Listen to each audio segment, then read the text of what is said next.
Good morning. এখন দেখব আমাদের আজকের দিনটা কেমন যাবে, ইউনিভার্স কি বলছে। ইউনিভার্স বলছে আজকের দিনটা কিন্তু ঝগড়া ঝাঁটি, ভুল বোঝাবুঝি, অশান্তি, মনোমালিন্য, দূরত্ব একটা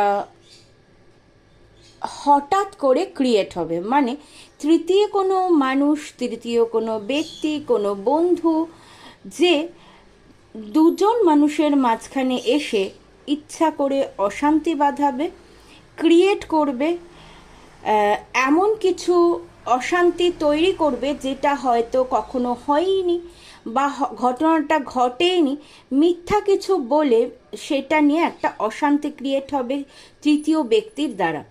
সেটা অফিসের ক্ষেত্রেও হতে পারে, ফ্যামিলির ক্ষেত্রেও হতে পারে, রিলেশনশিপের মধ্যেও হতে পারে, বিজনেসের দুজন পার্টনারের মধ্যেও তৃতীয় ব্যক্তি এসে দুজনের মধ্যে ডিস্টেন্স তৈরি করতে পারে। ইউনিভার্স বলছে আজকে সারাটা দিন নিজেকে খুব সচেতনতার সাথে থাকতে, নিজেকে নিজের কাজের প্রতি সচেতনভাবে কনসেন্ট্রেশন বাড়িয়ে ধ্যান দিয়ে কাজ করতে, না হলে কিন্তু দিন শেষে পস্তাতে হতে পারে। প্রিয়জনকে, প্রিয় মানুষকে তৃতীয় ব্যক্তির কারণে হারিয়ে ফেলতে পারো। অনেকের হঠাৎ করে শরীর খারাপ হওয়ার সম্ভাবনা আছে, হঠাৎ করে বিপদ হওয়ার সম্ভাবনা আছে, চলতি পথে হঠাৎ করে কোনো বাধা বিপত্তি আসতে পারে। মানে অ্যাক্সিডেন্ট হওয়ার কিন্তু সম্ভাবনা আছে, চোট লাগার সম্ভাবনা আছে। তাই খুব সাবধানে আজকে যারা বাইরে বেরোচ্ছ, খুব সাবধানে নিজের প্রতি কেয়ার নিয়ে বেরোবে, সাবধানে চলাফেরা করবে। তৃতীয় ব্যক্তির কথায় কান কম দেবে, কারোর কথায় ইমোশনাল হয়ে পড়বে না। ইমোশনাল এনার্জিটা আজকে একদম স্টপ।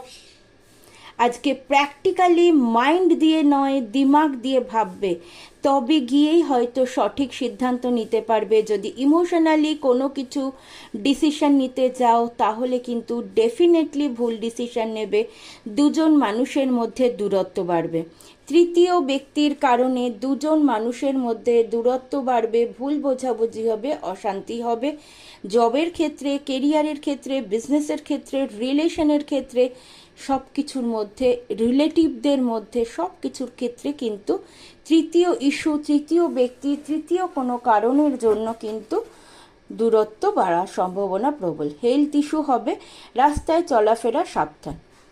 যার সাথে যতটুকু রেজোনেট হবে ততটুকুই গ্র্যাব করবে, বাকিটুকু ইগনোর করবে। Thank you universe.